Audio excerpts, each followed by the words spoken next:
People weren't happy with this, especially Chen Jiang. But if it sounded like a police order, they couldn't exactly push back. Then Aunt Lin dropped the second message. Due to how serious the storm was, the committee had decided to collect all supplies from everyone and redistribute them equally. A help your neighbors kind of move. Jiang Yi read that and instantly remembered how this played out in his past life. Same old trick. She took everything from the residents back then too. What tipped him off again this time was a private message from her directly to him. She called him her nephew and said she saw him buying tons of stuff from the warehouse, 3 full truckloads. She basically told him it was time to give back. That message flipped a switch in Jiang Yi. Furious, he sent a voice note back, said she was lying and trying to act all innocent. Claimed he had eaten everything already and had nothing left. Even joked that when they came around collecting, maybe they could give him something. That voice note nearly gave the old lady a heart attack. Her whole plan ruined in seconds. But realizing that she and her grandson still needed Jiang Yi to survive, she calmed down. Tried to keep it nice. Said it was an official order, and if he followed it, she'd make sure the organization heard about his kindness once the storm passed. If it were the old days, Jiang Yi might have believed her. But now, he wasn't buying it. Still picking at his teeth, he replied, totally unfazed, that he really had nothing left. Said if she had some extra instant noodles lying around, she should send them his way. When Tia Lin read Jiang Yi's message, she completely lost it. Snapped back at him, saying refusing to hand over supplies was the same as going against the entire organization, and that she'd definitely report him. Jiang Yi wasn't fazed. He shut her down instantly, calling her a nobody. That stung hard. Tia Lin was so mad she chucked her phone at the wall, cursing him out loud. But when things didn't go her way with him, she shifted her attention to the rest of the building. If she could trick just a few others, it would still work out. And after a few days of faking concern and lying through her teeth, some of the residents actually bought it. They brought their food right to her door. Watching it all unfold, Jiang Yi just shook his head, thinking how dumb people were. The world was clearly falling apart, and these folks were still trusting the wrong people. With supplies drying up everywhere, people were either going to starve or turn into hunters to survive. Eventually, more residents started getting suspicious. They tagged Tia Lin in the chat, demanding answers. Where's the food you promised to share? We're starving. Give it now or I'll eat you instead. Tia Lin finally dropped the act. She mocked them all, saying, only a fool would give away something they earned.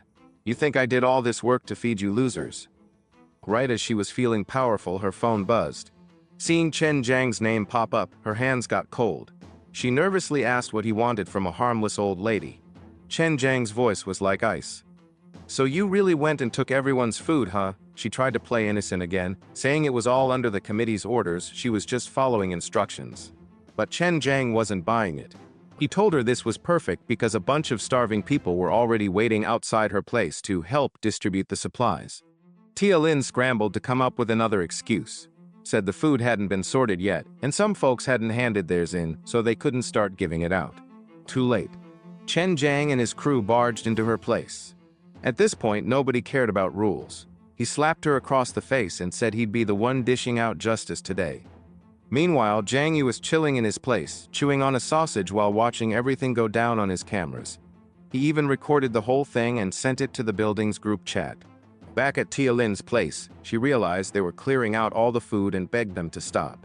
Claimed some of it was her personal stash, stuff she needed to feed herself and her grandson. Chen Jiang didn't care. He kicked her again. In a panic, her grandson grabbed a bread knife and stabbed one of the guys in the crotch. The guy, screaming in pain, kicked the kid across the room. Some of the others just laughed like it was a joke. Chen Jiang shrugged it off, saying this was the price of cheating people. The other residents watching through the chat weren't even upset. They cheered him on, calling it karma. Good job, Chen Jiang. That's what you do to scammers. Jiang Yi, still calm as ever, just muttered to himself that they didn't get the bigger picture. If Chen Jiang could raid her place today, whose door would he break down next? But for now, it didn't matter to him. His solid steel door wasn't going to fall anytime soon. Later on, Tia Lin came crawling back into the group chat asking for help. Said her grandson was seriously injured and they needed emergency medicine, hemostatic drugs, antibiotics, anything. She begged, said Dr. Zhao was ready to operate but needed supplies urgently. That name made Jiang Yi pause. In his past life, Dr. Zhao was one of the kindest people he'd met. Now, seeing how things were turning out, it made sense why his eyes always looked so conflicted. Tia Lin promised she'd be forever grateful to anyone who helped. But the group's reaction? Silence. Nobody wanted to risk anything for her. She had burned too many bridges, and Zhang Yi, he just thought that's what karma looks like. Outside, the snowstorm had dragged on for over a week. Everything was frozen, streets buried under white. Even if the kid somehow made it through surgery, how would he survive without food? Reports were saying this wasn't just a fluke, this was a 1,000-year snowstorm. Entire countries were buried. In some northern cities, temperatures had dropped below 40 degrees C. The world was quietly freezing to death. Many residents who had tried to flee south ended up freezing to death along the way. In the group chat, Tia Lin was at it again, begging for help. "My dear grandson hasn't eaten in days. He's just a child, are you really going to watch him starve to death?" She offered to pay for any food. Seeing this, some residents started selling packs of instant noodles for ridiculous prices, offering them as help to Tia Lin. Zhang Yi, always observing from the sidelines, found the whole situation laughable. People still didn't get it, the apocalypse was right in front of them, and soon enough they'd realize they couldn't eat money. Meanwhile, Xingzong, aware of the impending collapse, started buying food from anyone selling it. He knew well that in this new world, money was useless and food was the real currency. Then, a single mother posted her own plea in the group. She said her daughter was about to starve and begged for any help. Zhang Yi, remembering them from his past life, thought they would be fine. They had managed to survive for a long time before, so he wasn't too concerned. It had been days since the freezing storm began, and as usual, Zhang Yi was comfortably at home, enjoying the warmth of his surroundings. Just as he was settling in, his phone rang. Seeing who it was, he couldn't help but chuckle. He answered the video call and greeted them, teasing, "You look a little thinner. Eating well, huh?" The sight of the chicken on his plate made both of them drool, and they asked how he still had so much food left in this cold weather. He mocked them casually, "I've got a fireplace, you know. It's nice and warm here, thinking of going out for a jog to get some fresh air." Yuching, clearly envious, replied, "You're amazing. Can I come over and take a bath at your place?" Without missing a beat, Zhang Yi rejected her. He joked, "If you want food, go find your rich boy. Bye now." Yuching, furious at being mocked, threw her phone on the ground, calling him a loser. Meanwhile, her best friend tried to defend Zhang Yi, praising him for being way cooler than the rich boys they used to know. In the end, the two friends ended up fighting, one refusing to accept being called dumb. Meanwhile, the government finally acknowledged the snow disaster. A TV announcement explained that the power supply would only be available at night, with enough voltage for just low-power devices. All major power plants had been shut down, and there was no end in sight to the disaster. Now everyone knew that the ice storm was more than just an inconvenience, it was a global catastrophe. After a few days of tension, Yuching and her best friend decided to take more direct action. Yuching called Zhou Pang and told him a fabricated story about how Zhang Yi was trying to tarnish his reputation just because he had food. Zhou Pang, enraged by this, agreed that Zhang Yi was a scumbag and needed to be dealt with. Taking it a step further, Yuching convinced Zhou Pang to rob Zhang Yi's house. Soon enough, the trio arrived at Zhang Yi's door, each hiding a kitchen knife. Zhang Yi, watching everything through his cameras, saw right through their plan. He knew they didn't realize the cameras were on them, so he waited, amused by their cluelessness. They knocked and tried to play it off as if they wanted to exchange medicine for food. Furious at their attempt to deceive him, Zhang Yi decided to teach them a lesson. Initially, he thought about using the water hose to spray them, but then his eyes landed on the overflowing trash can nearby. An idea struck him. With a grin, he grabbed the hose and sprayed sewage all over them, covering them in filth. He wanted food. "Well, this is what you deserve," he said, watching them stumble around in the mess. "Enjoy your meal." Zhou Pang, enraged, struck the door, but his hand only throbbed in pain.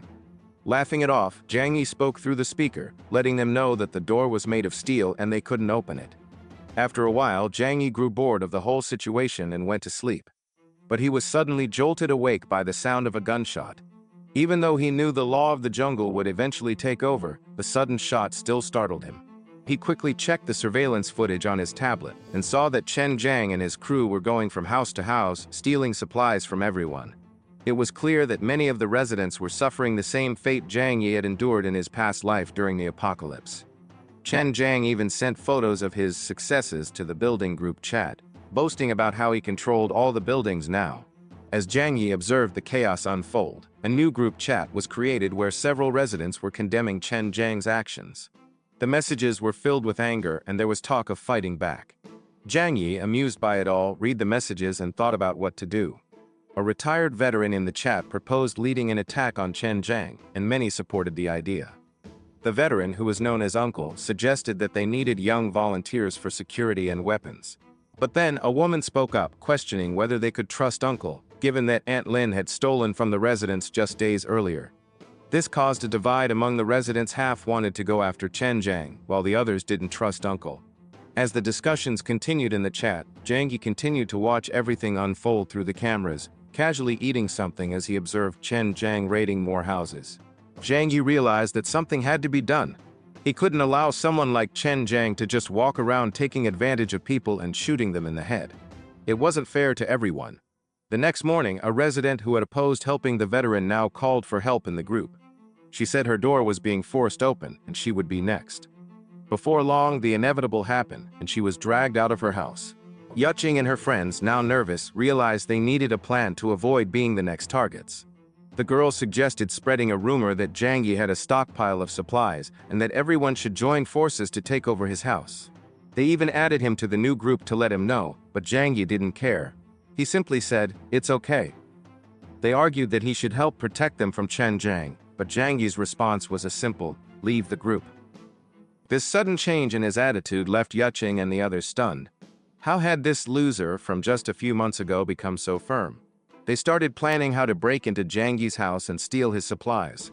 The smart glasses guy suggested they pick the lock and his friend, an expert lock picker, would take care of it.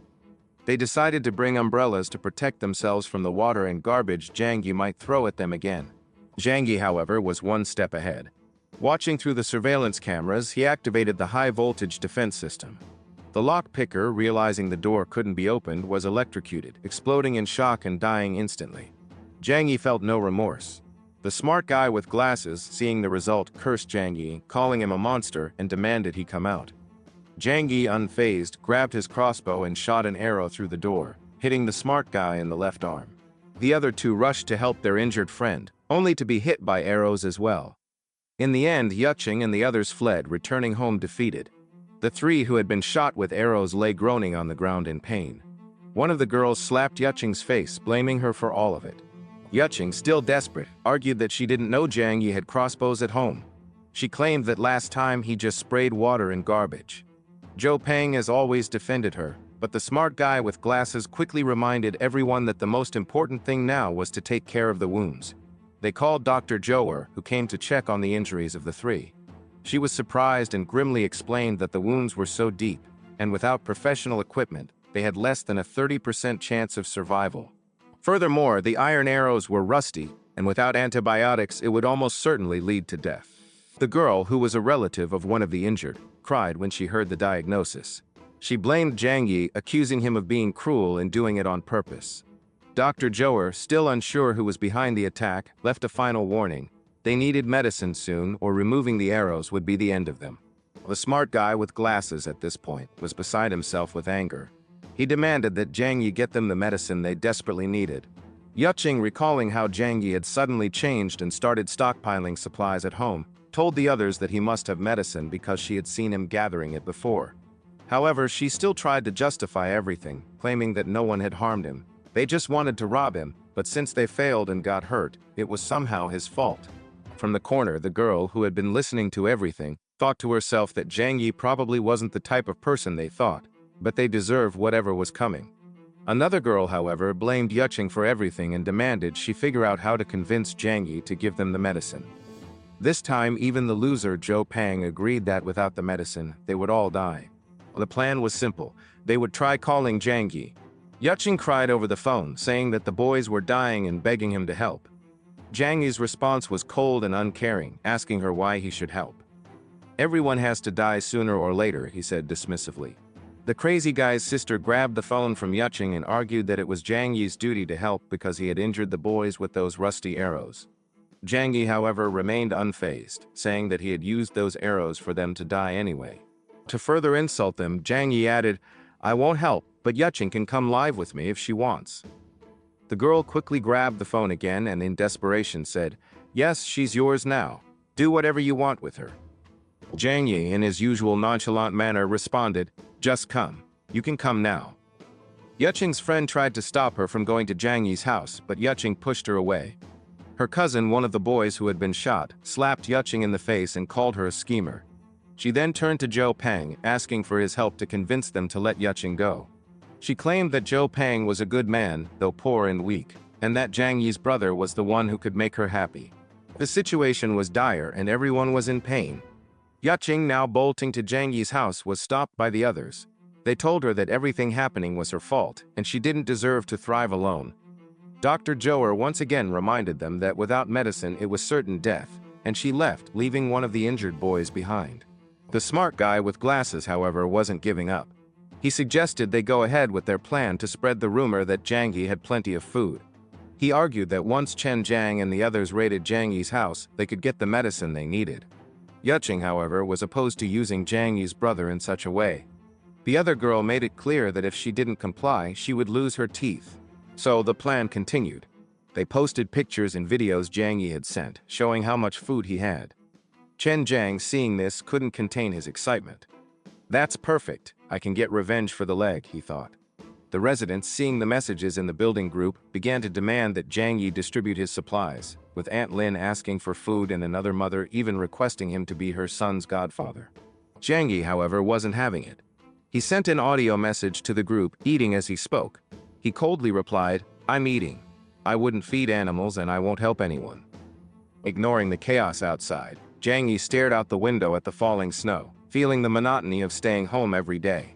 He briefly thought about taking the snowmobile out for a ride, but his phone buzzed with a message from Dr. Zhouer. She explained that her supplies had run out, and she was wondering if he was open to negotiating. She shared how, in her previous life, she had died because she gave her last food to a mother with a hungry baby. Jiang Yi remembered her as a good person, but couldn't help thinking that the smarter someone was, the more dangerous they could be. We didn't want to take any chances and end up dead again. His reply was straightforward. "I can provide supplies, but you'll need to trade something for them." Dr. Zhouer responded, suggesting that if he provided food, she would participate in a consultation with him. Jiang Yi, however, countered with a different deal. He could give her food and medicine, but she would have to become his spy and inform him about the plans of the residents. He made it clear that it was her choice: follow the crowd and die like everyone else or stand by his side. After some thought, Dr. Zhouer decided to accept his offer. The first step was taken and she was now on his side. Meanwhile, the group of residents, still desperate and without any food, were getting more aggressive. The smart guy with glasses sent one final threat. "Jiang Yi, where are you? Last chance. Are you going to deliver the supplies or not?" Jiang Yi, unbothered, trolled the group, saying his food had just run out. The smart guy's threat only fueled the tension, and soon Chen Jiang made a new group with plans to raid Jiang Yi's house and steal everything he had. Dr. Zhouer and Uncle Yu were in the group, and they decided to warn Jiang Yi. Confident that Dr. Zhouer was cooperating with him, Jiang Yi told her not to get caught up in the mob mentality. He assured her that he had plans to defend himself. The next morning, a group of armed residents marched toward his house, shouting that they needed to kill the selfish one. They began hammering at his door with all their might. Watching through the security cameras, Jiang Yi activated his high-voltage defense system. Those who were too close were electrocuted, dying instantly. The others, terrified, tried to flee, but were stopped by Chen Jiang and his gang, who ordered them to keep breaking down the door or face death. To motivate the residents, the smart guy with glasses, full of rage, suggested that they needed to kill Jiang Yi to avenge the neighbors he had just killed. Inside, there was a fireplace and plenty of food, which only fueled their anger. The residents grabbed a wooden log and continued trying to break down the door. Jiang Yi, now drinking wine, decided to have a little fun. He played action music through his sound system, mocking them with the soundtrack of their futile efforts. The residents, still not understanding the door's strength, kept trying. After what felt like an eternity, the door was only scratched, and they were exhausted and fainting from hunger. One of the residents, confused and curious, examined the door with a magnifying glass and realized that it was made from the same material as a bank vault. "A door like this, not even a tank could knock it down," he muttered. Jiang Yi, on the other side of the door with his crossbow ready, aimed carefully at the man's throat. He didn't feel guilty for the attack. It was simply self-defense. The smart guy with glasses, who had survived the chaos, calmed down and came up with a new plan. While the steel door was thick and unyielding, the wall next to it was made of cement bricks. where residents understood his plan and began hammering at the wall. Cracks appeared and a metallic sound echoed through the area. But when the smart guy went